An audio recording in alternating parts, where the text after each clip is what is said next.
At Submarine Manufacturing, we've been in business for 35 years. We specialise in manufacturing hyperbaric decompression chambers and normal decompression chambers.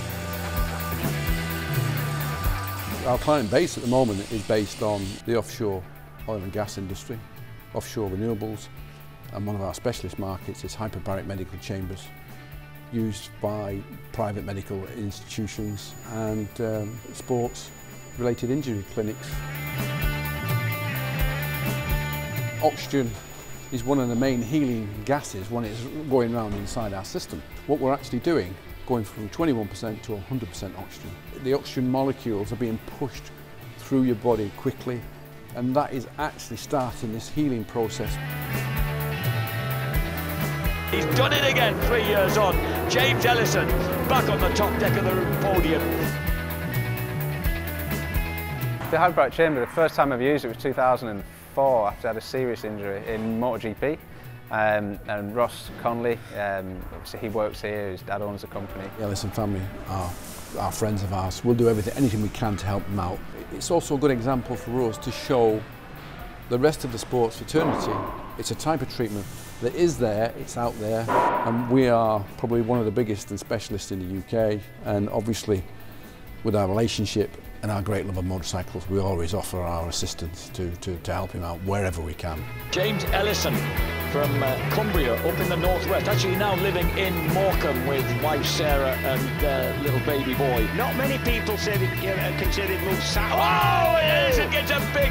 He gets off. We had a big crash at Brands Hatch. I was leading the race, which I knew I had to do if I wanted to beat Shaky. Hit the white line, flicked me off the bike, and I snapped my femur. You know, the biggest part of your bone, the widest part of the body.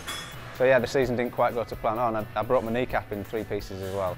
The surgeon said to me, you're not going to be walking for 3 months. You know, you're going to be on crutches for 3 months. And I said, no, you don't understand. I need to be back out on a bike in 5 weeks. The main focus for me was just getting better, and the first step towards that is a hyperbaric chamber treatment. So just went on from there, really. I've seen the accident and I've seen the X-rays. It was bad. Hyperbarics does knock, on average, a third off the healing time. Just that first 2 weeks. Getting him in there, and the transformation from the state he was in till 2 weeks to cycling his push bike down the promenade in Douglas was just, looks like wow. By week 6, 7, I was definitely bike fit then, and that, when you have a doctor telling you you're not going to even walk for 3 months, you know, to be battling and doing the same lap times as a guy who's leading the championship, or very close to leading the championship, and winning races, and you're 1/10 slower than him, you know, that to me says that it's pretty phenomenal.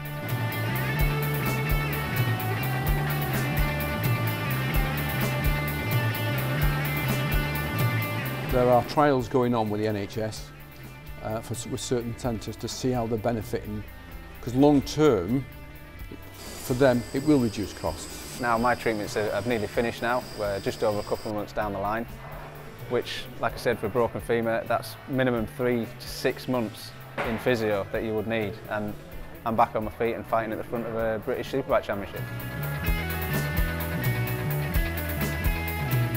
People often ask me if I'm selling the things, because whenever somebody gets injured, I always say, look, you need to get in a chamber straight away, and it's just because I want to see them back out on a bike. Even people in my championship, people who I'm competing against. Massive seal of approval, and I wish I had one myself, to be honest with you.